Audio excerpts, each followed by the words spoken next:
नमस्कार दोस्तों, स्वागत है आपका एक बार फिर से आपके अपने यूट्यूब चैनल कंपटीशन प्रिपरेशन पे। दोस्तों इस वीडियो में हम बात करने वाले हैं एसएससी सीएचएसएल 2020 के लिए एक्सपेक्टेड मैथ्स के सेट 21 की, और जिसमें हम करेंगे 20 क्वेश्चन। सारे क्वेश्चंस एसएससी सीजीएल में एसएससी में पूछे गए होंगे। ज़्यादातर क्वेश्चंस मेंस के हैं जो अब प्री में पूछे जाने लगे हैं, तो वो क्वेश्चंस मैंने ले लिए हैं। ऑलरेडी आपने 20 क्वेश्चंस का सेट कर लिया है, मतलब 20 क्वेश्चंस के 20 सेट कर लिए हैं, जिसकी लिंक आपको डिस्क्रिप्शन में मिल जाएगी, प्लेलिस्ट की भी मिल जाएगी और आपको सेट वाइज भी मिल जाएगी। आपने जो सेट नहीं देखा आप जाके देख सकते हैं।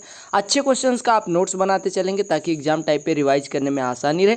और अगर वीडियो पसंद आएगी वीडियो को लाइक करना, चैनल पे नए हो तो चैनल को सब्सक्राइब कर लेना। अगर सपोर्ट दिखाओगे तभी कुछ हो पाएगा। आप लोग जो लाइक नहीं करते हो, पता है, अगर लाइक करते हो तो वो केवल और केवल मोटिवेशन देता है। अगर आपको लगता है उससे रेवेन्यू जनरेट होता है तो ऐसा कुछ नहीं है। बस आप लोग लाइक करते हो, सब्सक्राइब कर लेते हो तो उससे थोड़ा सा मोटिवेशन मिल जाता है। ठीक है, तो चलो आते हैं पहले क्वेश्चन पे। कहा गया ये canal of a village can be cleaned by 24 villagers in 12 days. The number of days in which 36 villagers can clean the canal is. कहा गया एक नहर को गांव के 24 जो गांव वाले हैं वो 12 दिन में अगर साफ़ कर सकते हैं, तो आपसे कहा गया 36 आदमी कितने दिन में साफ़ कर सकते हैं। आपको दिया गया M1 24 है और D1 12 है। अब आपसे पूछा गया कि M2 अगर 36 हो तो D2 कितना होगा, यही पूछा गया। अब आपको पता है M1 D1 is equal to M2 D2, यानी 24 into 12 is equal to 36 into D2, यानी 12 का नंबर 12, 12 3 36, 3 8 24, यानी D2 कितने दिन लगने वाले हैं, 8 दिन। समझ आ गया। तो आपको पता था M1, आपको पता था D1, आपको पता था M2, आपको निकालना था D2, तो आपने सॉल्व करा M1 D1 is equal to M2 D2। अगला क्वेश्चन टाइम एंड वर्क का क्या दिया गया। Ramesh and Rahman can do a work in 20 and 25 days, यानी रमेश कोई कार्य 20 दिन में कर सकता है, रहमान 25 दिन में। कहा after doing collectively 10 days of work they leave the work due to illness and Suresh completes the rest of work in 3 days. How many days Suresh alone can take to complete the full work is. कहा गया रमेश और रहमान, रमेश कर सकता है 20 दिन में और Rahman RN लिख दे रहा हूँ, रहमान कर सकता है 25 दिन में। अब कहा गया इन्होंने 10 दिन तक कार्य किया, उसके बाद इन्होंने छोड़ दिया और जो शेष कार्य था उसको सुरेश ने 3 दिन में पूरा किया। तो आपसे कहा गया सुरेश अकेले पूरे कार्य को कितने दिन में कर सकता है। आप क्या काम करिए, 20-25 का एलसीएम लीजिए, 100 हो जाएगा। तो आप मान लीजिए 100 यूनिट टोटल कार्य था। अगर 100 यूनिट टोटल कार्य था तो ये एक दिन में 5 करता होगा, ये एक दिन में 4, 5 4 9, एक दिन में 9 हो रहा है। रमेश और रहमान करेंगे तो 10 दिन तक इन्होंने कार्य किया, यानी 9 यूनिट पर डे करते हुए 10 दिन तक, यानी 90 यूनिट इन्होंने कार्य कर लिया। हमारे पास टोटल वर्क था 100 यूनिट, 90 यूनिट हो चुका है, यानी रिमेनिंग कितना हो गया, 10 यूनिट रिमेनिंग। और इस 10 यूनिट को सुरेश करता है 3 दिन में, यानी Suresh can complete 10 units of work in 3 days, यानी सुरेश 3 दिन में 10 यूनिट, यानी सुरेश एक दिन में कितना करता है। सुरेश की इफिशियंसी हो गई 10/3 यूनिट की, करना है 100 यूनिट, एक दिन में हो रहा है 10/3, तो टोटल डेज कितने लगने वाले हैं, डेज कितने लगेंगे मेरे भाई। आप कहेंगे डेज लगने वाले डेज हो जाएंगे total work upon work done in 1 day, यानी इफिशियंसी। तो 10 से काटेंगे 10, 10 3 30, तो आपका आंसर हो गया 30 दिन। समझ आ गया। कहा गया ये dealer is selling an article at a discount of 5% on the market price. If the market price is 12% above the cost price and the article was sold for RS 532, then the cost price is. देखिएगा, कहा गया कि कोई दुकानदार जो भी सामान होता है उसको मार्केट प्राइस पे 5% डिस्काउंट पे बेचता है, और जो मार्केट प्राइस है यानी अंकित मूल्य है वो 12% ज़्यादा है क्रय मूल्य से। यानी कि अगर क्रय मूल्य CP है तो उसका 112/100 ये है MP, और इस पे वो कितने का डिस्काउंट देता है, 5% का, यानी इसके 19/20 पे बेचता है। तो टोटल सेलिंग प्राइस कितना आता है, 532। सेलिंग प्राइस कितना आता है, 532। तो आपसे कॉस्ट प्राइस पूछा गया। अब आप कॉस्ट प्राइस निकालने जाओगे, 4 से काटोगे 28 आएगा, 4 से काटोगे 25 आएगा, 19 से इसको काटोगे 19 दूना 38, 19 अट्ठे 152, 28 से 28 कट गया, यानी कॉस्ट प्राइस कितना आ गया, 25 × 20 यानी कि 500 रुपये। कॉस्ट प्राइस कितना आ गया, 500 रुपये। 500 रुपये क्या हो गया, कॉस्ट प्राइस हो गया। कहा गया the market price of an article is RS 5000, but due to a special festive offer a certain % of discount is declared. Mister X availed this opportunity and bought the article at reduced price. He then sold it for RS 5000 and thereby made a profit of 11.19%. The percentage of the discount allowed was। कहा गया कि एक article का जो market price है वो 5000 रुपये है और कहा गया कि एक स्पेशल फेस्टिव ऑफर था, यानी त्यौहार का ऑफर था, जिसके कारण मिस्टर एक्स को कुछ डिस्काउंट मिल गया। अब मिस्टर एक्स उसी दाम पे खरीद के आए, डिस्काउंट वाले दाम पे खरीद के लेके आए। उसके बाद उन्होंने क्या किया, जितने भी दाम पे खरीद के लेके आए उसके बाद 5,000 रुपये में उन्होंने बेच दिया, और 5,000 में बेचने पे उन्हें 11.1/9% का लाभ होता है। तो आपसे कहा गया कितने परसेंट का डिस्काउंट दिया गया, कितने का लाभ होता है, 11/1/9% का, यानी 1/9 का लाभ होता है। यानी 9 की वस्तु खरीदी गई थी तो 1 रुपये का लाभ, यानी 10 रुपये सेलिंग प्राइस हो जाएगा। अरे 9 रुपये में अगर खरीदा गया, 1 रुपये लाभ लिया गया तो 10 रुपये सेलिंग प्राइस, और सेलिंग प्राइस आपको दी गई 5,000, यानी 10 रुपये बराबर 5,000, यानी जो 10 रुपये हमारा आ रहा था वो 5,000 है, यानी 1 रुपये बराबर हो जाएगा 500। और हमने कहा सर कि खरीदा उन्होंने 9 में था, तभी 10 में बेचने पे उनको 5,000 में बेचा उन्होंने, और 10 में बेचने पे अगर 11/1/9% का फ़ायदा होता है, यानी कि 9 में खरीदा गया होगा और 1 रुपये का फ़ायदा लेके 10 में बेच दिया गया, यानी कि 1 रुपये बराबर आ गया 500। तो उन्होंने 9 में खरीदा था, यानी 4500 में उन्होंने खरीदा था। अगर 1 बराबर 500 तो 9 बराबर 4500। अब आपसे कहा गया कि 5,000 तो उसका अंकित मूल्य था, और मिस्टर एक्स को पड़ा कितने का, 4500 का, यानी कि डिस्काउंट कितने का मिला, 500 का। और अगर मैं आपसे कहूँ कि 5,000 पे 500 रुपये का डिस्काउंट मिला, यानी 10% का डिस्काउंट मिला, तो आपका आंसर क्या हो जाएगा, 10%। यही आपसे पूछा गया था। कहा गया the ratio of number of boys to the number of girls in a school of 432 pupils is 5:4. When some new boys and girls are admitted, the number of boys increase by 12 and the ratio of the boys to girls changes to 7:6. The number of new girls admitted is. कहा गया किसी school में boys और girls का जो ratio था वो 5:4 के अनुपात में था, और टोटल 432 कैंडिडेट्स थे। 5 4 9, अगर हम माने 5 बॉय थे और 4 गर्ल्स, तो 9 बराबर आपको दिया गया 432, यानी हम कह सकते हैं यहाँ से 1 बराबर हो जाएगा 9 चौको 36 और 9 अठे 72, यानी 1 बराबर 48। अब 1 बराबर 48 हो गया तो बॉयज़ कितने हो गए, 48 गुणे 5 यानी कि 240, और बॉयज़ कितने हो, गर्ल्स कितनी हो जाएंगी, 192। अब आपसे कहा गया when some new boys and girls are admitted the number of boys increase by 12, यानी कि कुछ बॉयज़ को बढ़ाने के बाद जो बॉयज़ की संख्या वो 12 बढ़ जाती है, यानी बॉयज़ की संख्या आप कितनी हो गई, 252, और बॉयज़ और गर्ल्स का अब अनुपात कितना हो गया, 7:6। अब जो 240 बॉयज़ थे, 12 और एडमिट हो गए, यानी हो कितने गए, 252, और ये 252 अनुपात में 7 के बराबर है, यानी अगर 7 बराबर 252 है तो 1 बराबर कितना हो जाएगा, 36। 7 बराबर 252 तो 1 बराबर 36, 1 बराबर 36, और गर्ल्स की संख्या कितनी है, 6, यानी 1 बराबर 36 तो 6 बराबर 216, यानी हमारे पास गर्ल्स थी 192, अभी हो गई 216, तो कितनी गर्ल्स की एंट्री हुई, 192 थी 216 हो गई, यानी कि 24 की एंट्री हुई, यानी कितनी गर्ल्स बढ़ी, 24। तो आपका करेक्ट आंसर हो गया 24। अगले प्रश्न पे आते हैं। मिक्सचर एंड एलिगेशन का क्वेश्चन है। कहा कि 2 bottles contain acid and water in the ratio of 2:3, यानी एसिड और वाटर का अनुपात जो दिया गया, पहले बॉटल में 2:3 है और दूसरे बॉटल में 1:2 है। कहा गया these are mixed in the ratio of 1:3, what is the ratio of acid and water in the new mixture. इनको किस अनुपात में मिलाया गया, 1:3 के अनुपात में।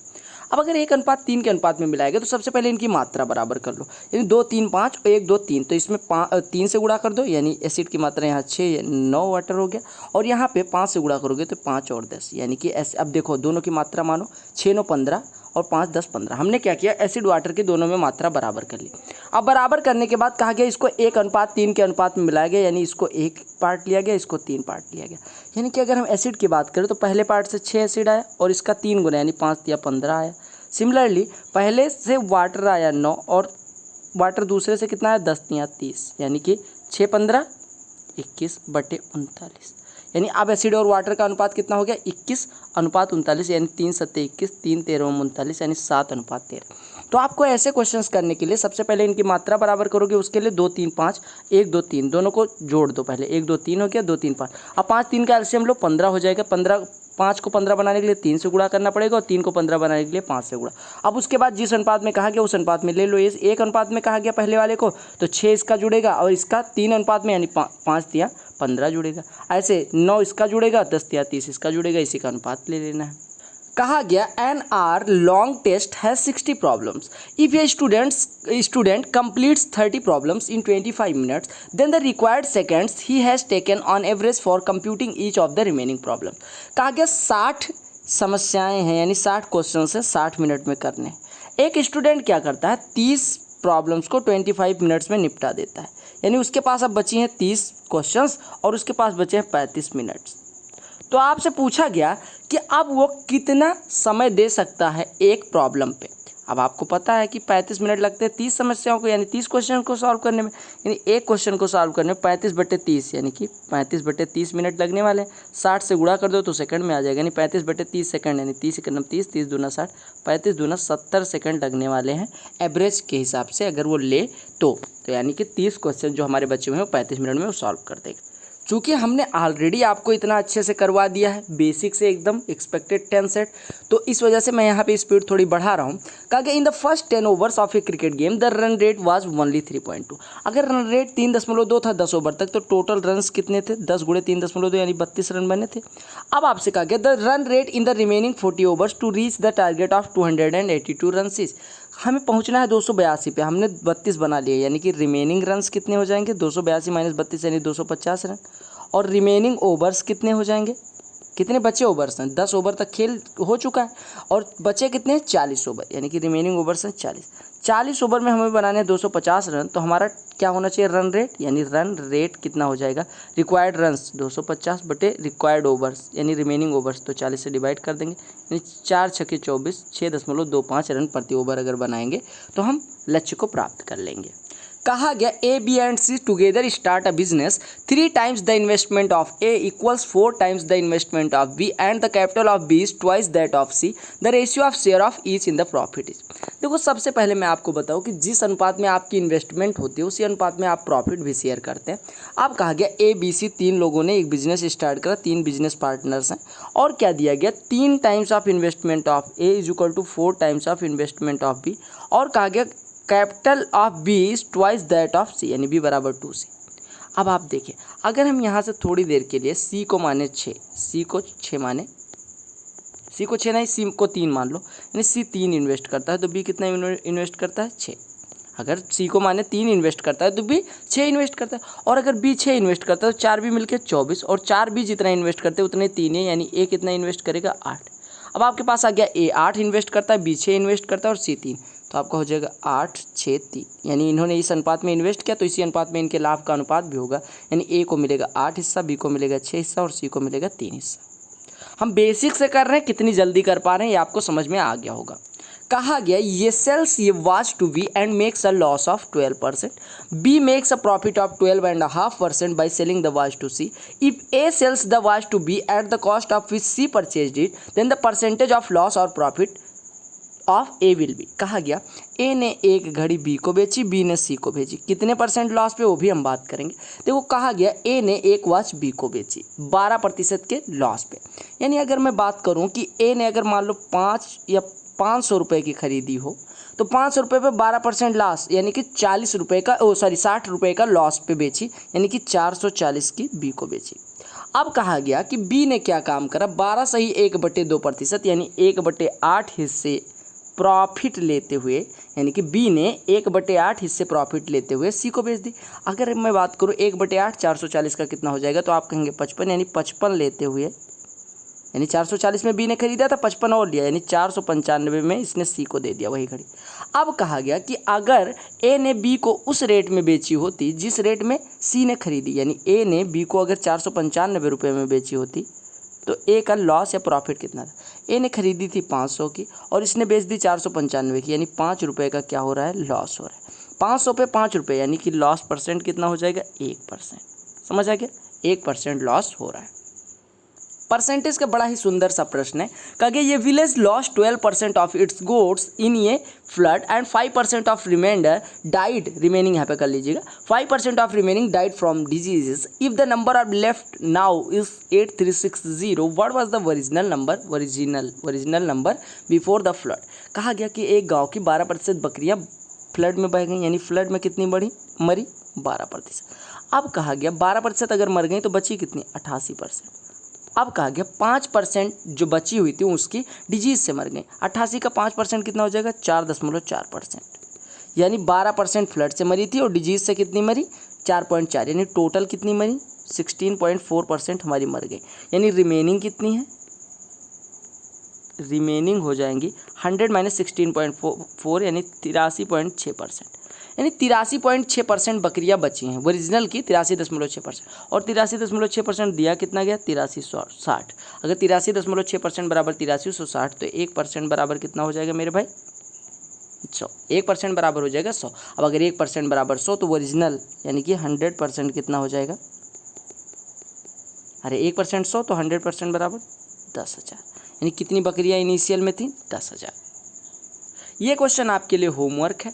कहा गया कि एक आर्मी पर्सनल मतलब आर्मी के 10% जवान वार में मर गए, 10% रिमेनिंग के डिजीज से मर गए, 10% रेस्ट के डिसेबल घोषित कर दिए गए, और स्ट्रेंथ ऑफ आर्मी जो अब बची वो इतनी बची। तो कहा गया ओरिजिनल स्ट्रेंथ कितनी थी। अगर मैं मानूँ ओरिजिनल स्ट्रेंथ ओ थी तो 10% पहले वार में मर गए यानी 9/10 बचे। अब इसका 10% मतलब किस में मर गए, डिजीज से मर गए, यानी इसका 9/10 अब बचे यानी 90% इसका बचे। अब जितना बचे थे उसके 10% डिसेबल्ड घोषित कर दिए गए, यानी अब इसके 90% बचे हैं जो फिट हैं, और ये बराबर दिया गया 7 2 9 1 2 3। 9 9 9 से 7 9 7 2 9 कट जाएगा, यानी 1 के बाद 3 जीरो बचा, और इसके बाद 3 जीरो और लगा देंगे यानी ओरिजिनल आ जाएगा, यानी 1 के बाद 6 जीरो आपका आंसर हो जाएगा। इतने ओरिजिनल स्ट्रेंथ थी। कहा गया due to inclement weather an aeroplane reduces, यहाँ पे reduces its speed by 300 kilometre per hour and reach the destination of 1200 kilometre late by 2 hours then the schedule duration of the flight was. कहा गया कि एक जो वो है plane है वो 300 किलोमीटर प्रति घंटे अपनी रफ्तार कम कर देती है, ठीक है। यानी कि अगर उसकी रफ्तार x थी तो अभी उसकी रफ्तार हो गई x - 300। 1200 किलोमीटर की टोटल जर्नी थी तो 1200 को पहले समय लगता था 1200/x, अभी लग रहा है 1200/x - 300। और आपसे कहा गया कि अब 2 घंटे लेट हो जा रही है, यानी कि अब इससे 2 घंटे ज़्यादा ले रही, तो आपसे कहा गया शेड्यूल्ड टाइम यानी 12,000/x निकालना है, ठीक है। 1200/x निकालना है, ध्यान दीजिएगा। अगर आप इसको सॉल्व करने जाएंगे तो पहले 2 से काट दो तो ये बचेगा 600/x + 1 = ये कितना हो जाएगा 600/x - 300। अब देखो x बराबर 300 तो हो नहीं सकता, x बराबर कितना हो सकता है, x बराबर अगर हम 600 ले लें, देखो x बराबर यहाँ पे वैल्यू पुटिंग करिए, देखो x - 300 जो भी होगा वो 600 को डिवाइड करेगा तभी इंटीजर आएगा, यानी x - 300 क्या हो सकता है, या तो 0 हो सकता है, तो 0 हो जाएगा तो x बराबर 300 हो जाएगा, x बराबर 300 हो गया, ये x - 300 अगर 0 हो गया तो ये इनफाइनाइट हो जाएगा, जो कि हो नहीं सकता, यानी x - 300 को आपको 300 लेना पड़ेगा। अगर x - 300 300 हो गया तो x बराबर कितना हो गया 600। अब x बराबर 600 हो गया तो वैल्यू पुट करके चेक कर लीजिए, यानी 1 + 1 = 600 यानी 2, तो ये x बराबर आपका हो गया 600, यानी हमारी ओरिजिनल चाल कितनी थी 600। अब आपको तय कितना करना था 1200, यानी टाइम ओरिजिनल कितना लगना था, यानी शेड्यूल टाइम कितना था 1200/x, x बराबर 600 पुट करेंगे तो टाइम कितने का लगेगा, यानी टाइम बराबर 1200/x, x बराबर है 600 तो 1200 में 600 से भाग करेंगे 2 घंटे लगने वाला है शेड्यूल टाइम। कहा गया the compound interest on RS 4000 for 4 years at 10% per annum will be. देखिए इसको करने के लिए आप ऐसे भी कर सकते हैं एरो मेथड से, लेकिन मैं करवा रहा हूँ। प्रिंसिपल आपको पता है, रेट आपको पता है, और फिर समय पता है, यानी समय कितना दिया गया 4, और इसमें से मूलधन घटा लेंगे यानी 4000 कॉमन लेके, तो यही हो जाएगा आपका कंपाउंड इंटरेस्ट, यानी आपका हो जाएगा 4000 11/10 यानी 11 के 1331 बचेगा, यानी आपका बचेगा 14641 और बटे 1 के बाद 4 जीरो और -1, यही तो बच रहा है, यानी आपका हो गया 4000 × 4641 बटे 1 के बाद 4 जीरो, 1 2 3 1 2 3 2 दूनी 4 2 पंचे 10। देखिए ये 5/2 ये 2/5 से भाग करना है, यानी 0.4 से गुणा कर लो। अब 0.4 से गुणा करने जाओगे तो 4 × 4 4 चौको 16 4 छक 24 1 25 4 चौको 16 2 18, यानी 1856.40 आपको ब्याज के रूप में मिलेंगे। कहा गया ये sum of RS 4000 is lent out in 2 parts, one at 8% and other at 10%। कहा गया if the annual interest is 352 rupees the sum lent at 8% is. देखो कहा गया कुछ धन को 8%, कुछ भाग को 10% पे इन्वेस्ट किया गया और टोटल हमें 352 रुपये मिले। अगर 4000 रुपये पे 352 रुपये मिलते हैं तो आपको पता है कि ओरिजिनल ब्याज दर कितनी हो रही है। अरे आप कहेंगे ओरिजिनल ब्याज दर कितनी हो रही है, अगर 4000 पे कितना मिल रहा है आपको 352 रुपये, तो आप कहेंगे कि 8% आपका ब्याज दर आ रही है। अरे 4000 का 352 कितना परसेंट है? 8.8%। यानी 8% और 10% का रिजल्टेंट आपका बन रहा है 8.8%। तो सॉल्व कर लीजिए, एरो लगाइए फटाफट। तो एरो लगाएंगे तो इसको इसमें से घटाएंगे, फिर यहाँ पे रिजल्ट लिखेंगे, इसमें से इसको घटाएंगे, रिजल्ट यहाँ पे लिखेंगे। तो ये हो जाएगा 1.2, यहाँ पे हो जाएगा 0.8। हटाइए, 4 3 12, 4 2 8। यानी 8% पे 3 अगर इन्वेस्ट किया जा रहा है तो 10% पे 2। आपसे पूछा गया 8% पे कितना इन्वेस्ट किया गया, तो 3 हिस्सा आउट ऑफ 3 2 5 हिस्सा ऑफ 10,000।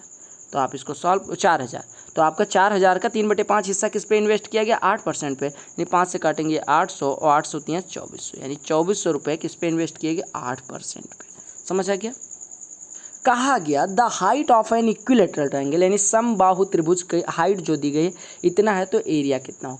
आपको पता है अगर साइड ए हो तो उसकी हाइट होती है a√3/2, ये बराबर दिया गया 18। यानी हमारी साइड कितनी हो जाएगी? a√3 से कटेगा 6√3 और दूना 12√3, यानी साइड हो गई 12√3। अब एरिया बराबर होती है, आपको मैं लिख दे रहा हूँ, एरिया इक्विलेटरल ट्रायंगल के लिए √3/4 इंटू ए स्क्वायर, यानी √3/4 इंटू साइड स्क्वायर, यानी साइड की वैल्यू 12√3 का स्क्वायर, यानी 144 गुणे 3। 4 से कटे गए 36, 36 यहाँ 108√3 आपका क्या हो गया? एरिया हो गया। 108√3 स्क्वायर सेंटीमीटर क्या हो गया? एरिया हो गया।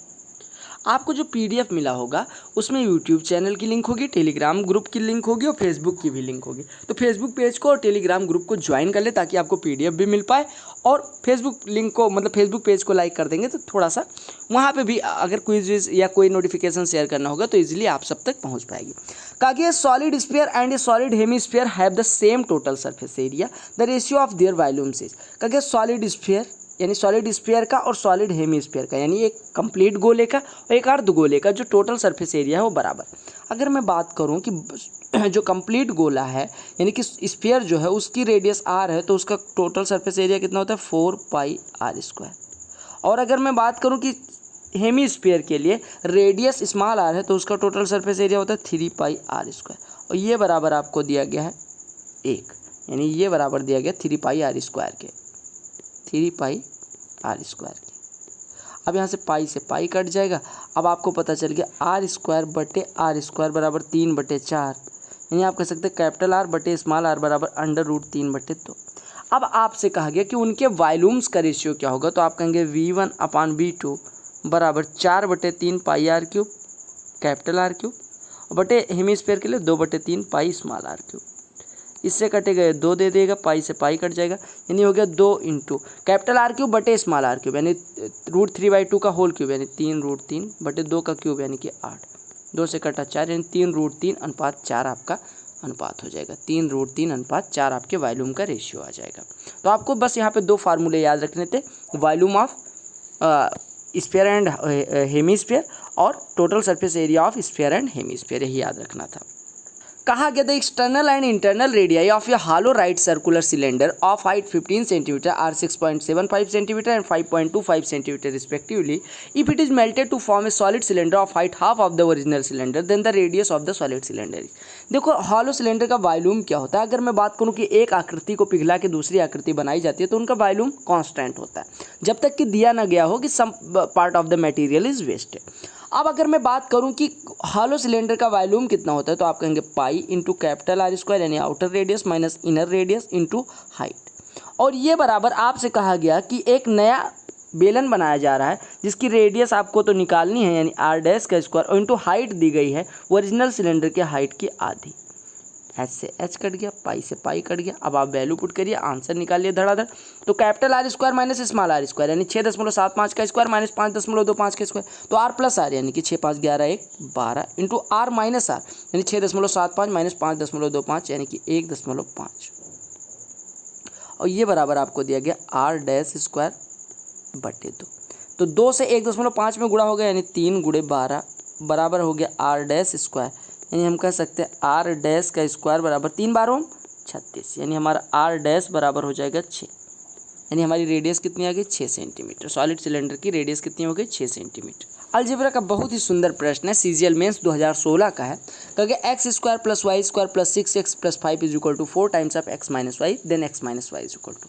अब आप क्या काम करिए, सबको एक साइड में ले आइए, तो आपका हो जाएगा x² और x वाले टर्म को एक साइड में रखिए, x² minus 4x plus y² plus 4y और ये कितना हो जाएगा +6x + 5 इज इक्वल टू 0। यही तो बच रहा है। एक्स स्क्वायर -4x + 6x यानी x स्क्वायर + 2x और +5 को तोड़ लीजिए, +1 इसके साथ लिख दीजिए और +4 इसके साथ लिख दीजिए। लिख सकते हैं, कोई दिक्कत नहीं होनी चाहिए। अब ये x + 1 का होल स्क्वायर बन रहा है और ये y + 2 का होल स्क्वायर बन रहा है। और आपको पता होगा अगर दो नेचुरल नंबर्स के स्क्वायर्स का सम 0 है, मतलब स्क्वायर्स का सम अगर दो प्राकृतिक संख्याओं के वर्गों का योग 0 है तो संख्या अलग अलग 0 के बराबर, यानी ये 0 ये 0।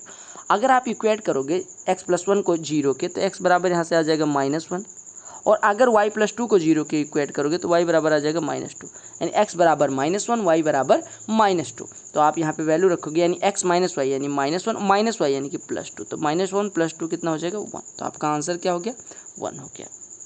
ऐसे क्वेश्चन बड़े इजीली करे जा सकते हैं। कहा गया if a + b = 1 then a⁴ + b⁴ - a³ - b³ - 2a² b² + ab = अब अगर ऐसा क्वेश्चन आए तो आपको क्या करना है, एक को 0 कर देना। आप मान लेते हैं b बराबर 0 तो a बराबर 1 हो जाएगा, यानी ये खत्म ये खत्म ये खत्म ये खत्म। अब a बराबर अगर 1 है तो 1 के पावर 4 1 हो गया, -a³ यानी कि -1 हो गया, 1 - 1 0 हो गया, काम खत्म हो गया। इसमें और कोई दम नहीं था, बस आपको किसी एक को 0 के बराबर कर देना था, चाहे a को चाहे b को। ठीक है, ट्रिगो का बड़ा सुंदर सा प्रश्न है और ये सीजीएल मेंस में प्री में सब में पूछा गया। कहा if a² sec² x - b² tan² x = c² then value of sec² x + tan² x क्या होगी, b² not equal to a²। यही दिया गया। अच्छा, b² not equal to c² क्यों दिया गया, क्योंकि अगर यहाँ पे हो जाएगा तो a² कॉमन आ जाएगा, यानी a² बराबर c² तब हो जाएगा, यानी a² बराबर b² बराबर c² तब हो जाएगा। तो ऐसा आपको नहीं करना है। आप देखिएगा, अगर a² sec² x - b² tan² x = c², आपको एक चीज़ और पता है कि sec² x - tan² x = 1। अब आपको अगर sec² x सॉल्व करना है तो दोनों में पक्षों में a² से गुणा कर लो, यानी a² से यहाँ गुणा, a² से यहाँ गुणा और a² से यहाँ गुणा। अब दोनों को अगर घटाने जाओगे तो आपका हो जाएगा a² - b² tan² x। हमने इसमें से इसको घटाया, बराबर हो जाएगा c² - a², यानी यहाँ से हमारा tan² x बराबर हो जाएगा c² - a² बटे a² - b²। ये तो हो जाएगा a² - b²। अब आपको एक चीज़ और दिख रहा होगा, अगर मैं इसको सॉल्व करने जाऊँ b² से गुणा कर दूँ दोनों पक्षों में तो b² से यहाँ गुणा होगा, तो b² से यहाँ भी, b² से यहाँ भी, और फिर क्या काम करते हैं, दोनों को घटा देंगे तो हमारा आ जाएगा a² - b² into sec² x = c² कितना आ रहा है, c² - b², यानी हमारा sec² x बराबर हो जाएगा c² - b² अपान a² - b²। अब दोनों को जोड़ दीजिए तो sec² x + tan² x बराबर कितना हो जाएगा, c² + c² यानी 2c² - a² - b² और अपान a² - b²। यही हो गया sec² x + tan²। अब आपको ऑप्शन में दिख सकता है कि कुछ ऐसा नहीं दिया गया, तो आप माइनस से ऊपर नीचे गुणा कर लीजिए। तो माइनस से गुणा करोगे तो ये प्लस हो जाएगा, ये माइनस हो जाएगा, सिमिलरली ये माइनस ये प्लस हो जाएगा, यानी आपका आंसर हो जाएगा a² + b² minus 2c² divided by b² minus a², b² minus a²। ये किसकी वैल्यू आई है, sec² x + tan² x की। ठीक है, तो आपका करेक्ट आंसर कौन सा हो गया, सेकेंड ऑप्शन। ठीक है, तो ये थे 20 क्वेश्चन। आई होप आपको कंप्लीटली समझ में आ गए होंगे। अगर आपको सब कुछ समझ में आ गया तो वीडियो को लाइक करना ना भूलें। अगर आपका कोई कमेंट है या कोई मतलब दिक्कत है, प्रॉब्लम है, डाउट है तो कमेंट सेक्शन में हमें ज़रूर बताएं, क्योंकि आपका भाई हमेशा आपकी सेवा में हाजिर है। जल्दी से 30,000 करें, क्योंकि 30,000 करना आपकी जिम्मेदारी, कंटेंट देना मेरी जिम्मेदारी। ठीक है, bye, take care, all the best for your all coming exams. कोई पेड कोर्स लेने की ज़रूरत नहीं है, आपका CHSL, CGL, CPO सब कुछ निकलेगा। बस थोड़ा PPP patience, Perseverance and practice जारी रखें, देन आपको क्या मिलेगा, पावर। ठीक है, बाय, टेक केयर।